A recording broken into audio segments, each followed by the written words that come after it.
Buenos días, mi nombre es Pablo Mercado, soy médico de la Clínica Alemana de Santiago y hoy vamos a revisar la segunda clase relacionada al tema de función sistólica del ventrículo izquierdo, que analizaremos otros parámetros distintos a la fracción de eyección. En esta clase revisaremos una serie de parámetros e índices que nos permiten aproximarnos a la función sistólica del ventrículo izquierdo, que probablemente son menos utilizados y menos robustos que la fracción de eyección, pero cuya principal ventaja es que lo podemos utilizar en imágenes de mala calidad. Comenzaremos con la evaluación de la función sistólica longitudinal del ventrículo izquierdo, donde revisaremos dos parámetros, MAPSE y onda S' o SM, que se mide a través del Doppler tisular. Luego revisaremos el Myocardial Performance Index o índice de TEI, la correlación entre el delta de presión y el delta de tiempo, que en su abreviación es dP/dt, para finalizar con la fracción de acortamiento y la fracción de cambio de área. Cuando hablamos de la función sistólica longitudinal del ventrículo izquierdo, nos referimos principalmente al trabajo que realiza al contraerse las fibras longitudinales, que como revisamos son fibras que se extienden desde el anillo mitral hasta el ápex. Se disponen en dos capas, una capa profunda subendocárdica y una capa superficial subepicárdica.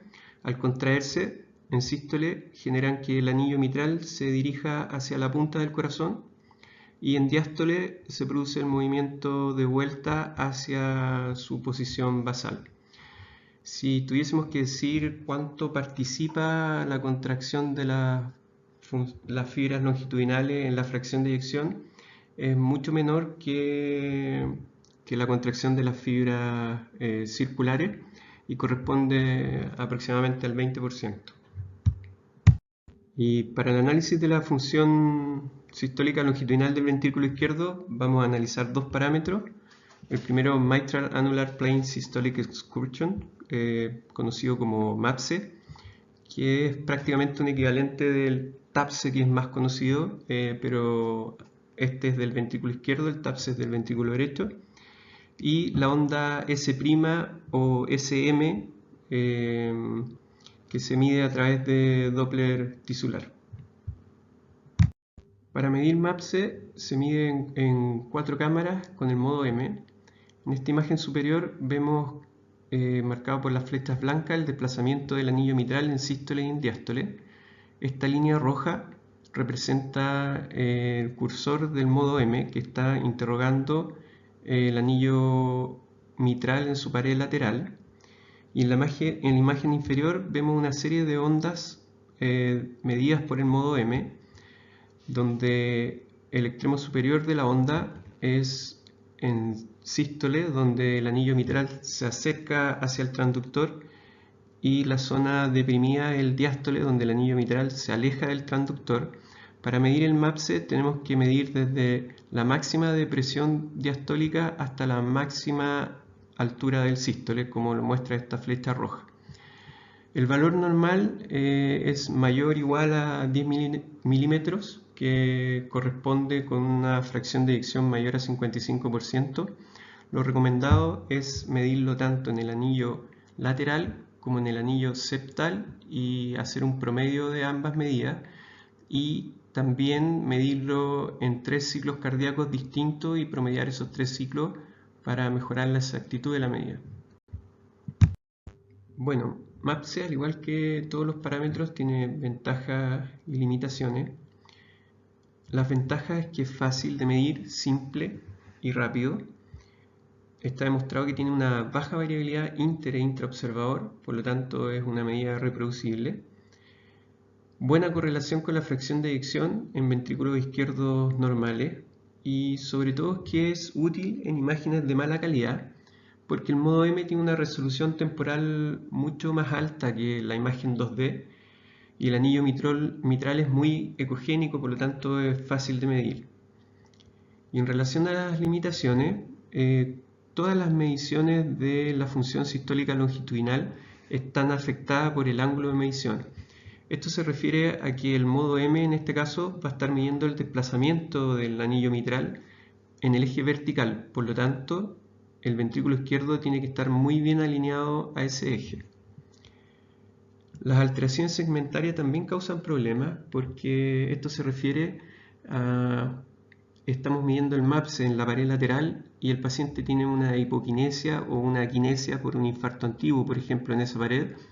Entonces el desplazamiento va a ser menor y vamos a medir un bajo MAPS que nos va a subvalorar la función sistólica.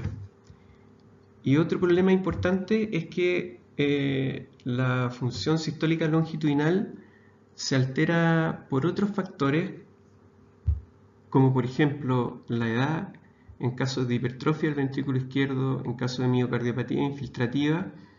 Entonces, en estos pacientes podemos tener un MAPS bajo, pero con una fracción de eyección normal. Este es el segundo parámetro que veremos para la medición de la función sistólica longitudinal, que es la velocidad de la onda S' o SM o SA, son todos sinónimos, y que se mide a través de Doppler tisular, que es un Doppler pulsado, pero que es capaz de medir bajas velocidades de movimiento. Vemos en la imagen en que tenemos el Doppler tisular y este es el cursor del Doppler tisular que está interrogando la pared lateral del anillo mitral, y bajo el mismo principio de MAPS, que durante sístoles se acerca hacia el transductor y durante diástoles se aleja del transductor, vamos a obtener ondas, pero en este caso ondas de velocidad de movimiento, con una onda positiva que es la onda S', y como lo muestra la imagen, la flecha blanca se mide desde la base hasta el máximo elevación de la onda S. El valor normal es mayor a 7 centímetros por segundo. Y en relación a las ventajas y limitaciones de la onda S', son similares a la medición de MAPS. Es un método fácil, simple y rápido, baja variabilidad inter e intraobservador y buena correlación con la fracción de eyección. Y las limitaciones, al igual que MAPS, es afectado por el ángulo de la medición. Al igual que MAPS, las alteraciones segmentarias también nos van a producir problemas por la misma razón, que si medimos la velocidad de movimiento de una pared que tiene hipoquinesia o aquinesia, nos va a subestimar la medición. Y al igual que MAPS, también disminuye por otros factores, como en pacientes añosos, en pacientes con calcificación del anillo mitral, en que van a hacer la medición menos confiable. En esta diapositiva hablaremos del índice de Tay. Ya terminamos con el análisis de la contracción longitudinal del ventrículo izquierdo. Y el índice de Tay es una medida que evalúa en forma integral la performance del ventrículo izquierdo, tanto función sistólica como función diastólica. Se basa en el análisis de los intervalos del tiempo de las distintas fases del ciclo cardíaco.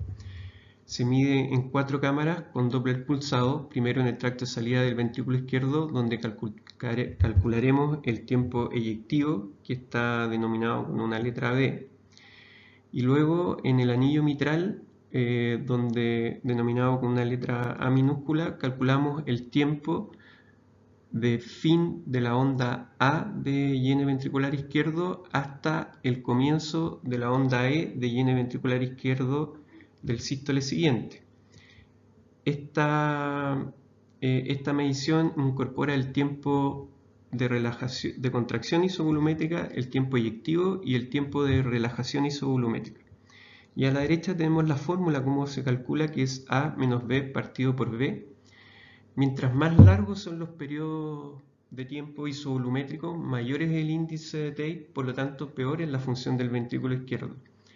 Un índice de Tate de menos de 0,4 es considerado normal. En esta forma de medir el índice de Tate se necesita medir más de un ciclo cardíaco, uno para medir en el tracto de salida del ventrículo izquierdo y otro para medir el anillo mitral.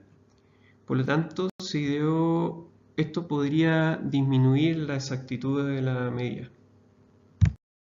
Para medir el índice de Tate en un mismo ciclo cardíaco, se planteó que se podía medir con Doppler tisular, Y acá tenemos una imagen donde vemos un Doppler tisular de la onda S', que es la onda de sístole, y las ondas de diástole E' y A'.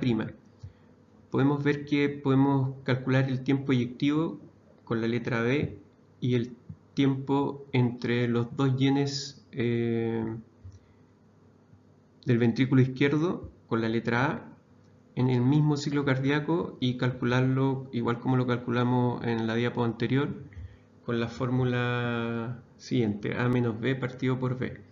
El índice de Tay se utiliza mucho más en cardiología, ha sido validado en insuficiencia cardíaca, en cardiopatía congénita y en valvulopatías como factor pronóstico, también como factor pronóstico post-infarto.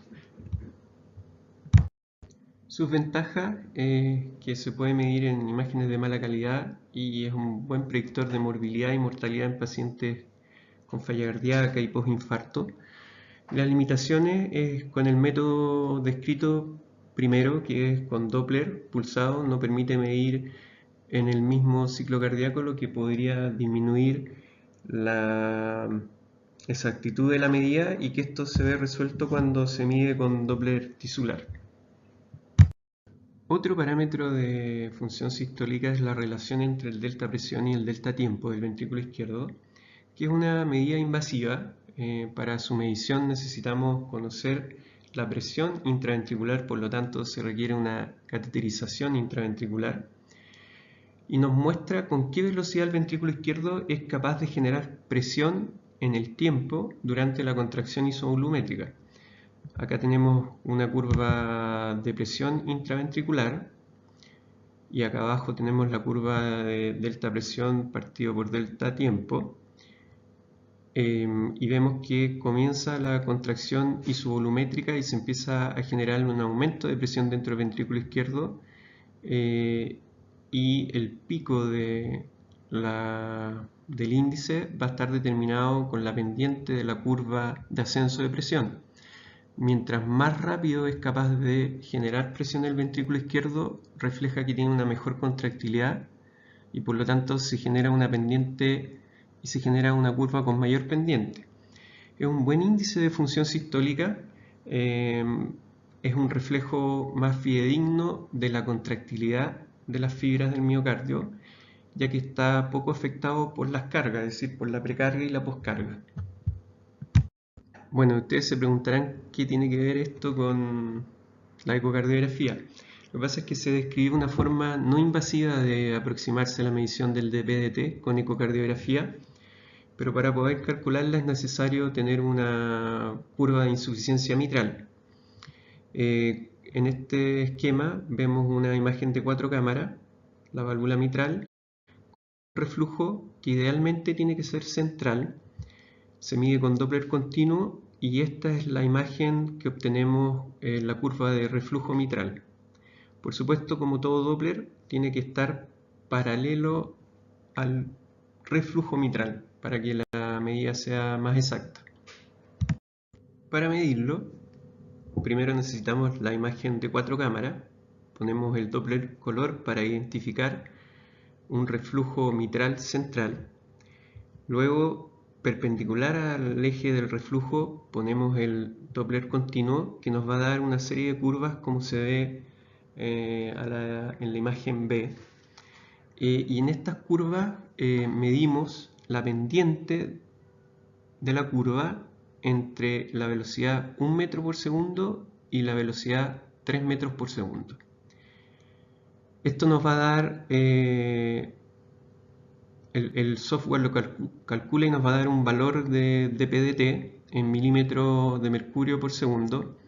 Como todas las medidas hay que hacerlo en 3 curvas distintas para tener una mejor exactitud. Y los rangos de valor normal van entre 1000 y 1200 milímetros de mercurio por segundo.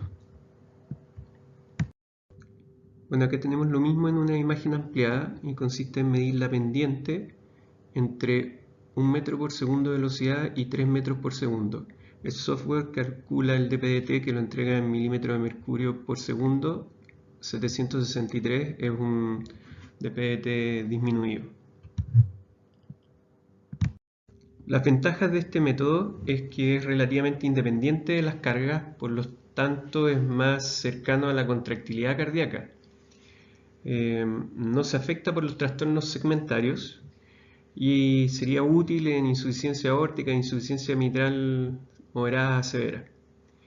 Las limitaciones es que para medirlo es necesario que exista un reflujo en la válvula mitral. Además, este reflujo tiene que ser idealmente central, porque recuerden que para cualquier medición con Doppler es necesario estar bien alineado con el eje del flujo de sangre, que en este caso es el reflujo. Por lo tanto, si el reflujo es excéntrico, es mucho más difícil alinearse con el reflujo. Y es un método que requiere precisión porque pequeños cambios en el lugar donde marcamos la pendiente de la curva nos puede causar grandes cambios en el resultado. Estos últimos dos métodos que vamos a revisar ahora, que es la fracción de acortamiento y la fracción de cambio de área, se calculan desde la ventana paresternal, por lo tanto son útiles cuando no tenemos una buena ventana apical. La fracción de acortamiento fue uno de los primeros métodos usados para estimar la función sistólica del ventrículo izquierdo. Se mide con modo M en la ventana paresternal eje largo, como lo muestra el esquema A. Tenemos el ventrículo izquierdo, ¿cierto? La aurícula izquierda y la aorta. Y consiste en medir, esta línea representa la interrogación del modo M, el cursor del modo M, que se pone a nivel del extremo de la válvula mitral abierta. Lo que sí que hay que asegurarse de que el modo M esté perpendicular al eje largo del ventrículo izquierdo. Y en la figura B tenemos la figura que representa la medición del modo M, donde aquí vamos a ver el diámetro del ventrículo izquierdo a fin de diástole, y en esta parte vamos a ver el diámetro del ventrículo izquierdo en sístole, y la medida lo que hace es darnos la proporción de la disminución del diámetro del ventrículo izquierdo desde el diástole hasta el sístole. Los valores normales entre 25 y 45%. En ocasiones, y que es la principal limitación de hacerlo con el modo M, no podemos alinearnos bien con el eje del ventrículo izquierdo. Por ejemplo, si tuviésemos el cursor del modo M, cortaría por acá y estaríamos cortando en diagonal el ventrículo izquierdo. Entonces, cuando eso ocurre, se puede medir en dos cámaras, como acá está hecho, desde el borde endocárdico al otro borde endocárdico a nivel de la punta de la válvula mitral. Y entonces acá estamos midiendo el diámetro en diástole, y en la figura B vamos a sístole y medimos el diámetro nuevamente en sístole, y el software del equipo les va a calcular la fracción de acortamiento, que en este caso en inglés es FS, y corresponde a 25% en esta situación, que es un valor límite inferior. También podemos hacerlo en eje corto. Fíjense, acá está el eje corto del ventrículo izquierdo a nivel de los músculos papilares, se pasa al modo M por el centro y podemos ver acá la curva de modo M, que esta corresponde a diástole y esta corresponde a sístole, y podemos hacer una estimación visual del cambio del diámetro del ventrículo izquierdo, que nos va a hablar de la fracción de eyección. Bueno, las ventajas de este método es que es un método fácil, simple y rápido de medir. Es útil cuando no tenemos una buena ventana apical. Hay ocasiones en la UCI en que no tenemos todas las ventanas y, por ejemplo, en cirugía abdominal hay veces que es difícil obtener la ventana apical. Y las limitaciones es lo que hablábamos de que la posición del cursor del modo M tiene que ser perpendicular al eje longitudinal del ventrículo izquierdo. Si es que el cursor está oblicuo, vamos a sobreestimar la fracción de acortamiento. Y por supuesto, nuevamente las alteraciones segmentarias, porque si el paciente tiene una hipoquinesia o una aquinesia de alguna de las dos paredes que estamos midiendo, que en este caso es la septal y la inferior, vamos a tener una subvaloración de la función sistólica. Y finalmente la fracción de cambio de área se utiliza en eco transesofágico, pero también se puede usar en transtorácico. Se mide en la ventana paraesternal, pero en el eje corto, a nivel de los músculos papilares, que acá se pueden apreciar mejor. Es necesario ver el endocardio porque consiste en trazar el borde del endocardio, dejando los músculos papilares al interior, y calcular el área. Por lo tanto, mide tanto en diástole como en sístole, y por lo tanto mide la proporción del área del ventrículo izquierdo que disminuye durante el sístole. Se expresa en porcentaje y los valores normales es entre 35 y 60%. Bueno, las ventajas de este método es que es simple y rápido. Es útil cuando no se tiene una buena ventana apical, ya que se mide en la ventana paraesternal. Y las limitaciones es que es necesaria una buena imagen porque hay que trazar el endocardio. Y nuevamente las alteraciones segmentarias son una limitante como en varios de los otros parámetros que hemos visto. Conclusiones. No todos estos parámetros e índices que revisamos son útiles para evaluar la función sistólica en imágenes de mala calidad, en aquellas en que no tenemos una buena diferenciación del endocardio, por lo tanto no podemos realizar una fracción de eyección por el método de Simpson o no tenemos la ventana apical en el paciente. Y tenemos que usar otras ventanas como la paraesternal, por ejemplo. MAPSE es un método simple y reproducible. Hay que tener cuidado con los trastornos segmentarios que nos van a falsear nuestra apreciación. El TEI y el DPDT son índices más complejos. El TEI mucho más utilizado en el área de la cardiología como factor pronóstico en cardiopatías, y el DPDT probablemente nos permite un mejor acercamiento a la contractilidad independientemente de la precarga y la poscarga. Y finalmente, la fracción de acortamiento y la fracción de cambio de área tienen la ventaja de que no necesitan la ventana apical, y cuando no la tenemos podemos calcular estos parámetros en la ventana paraesternal.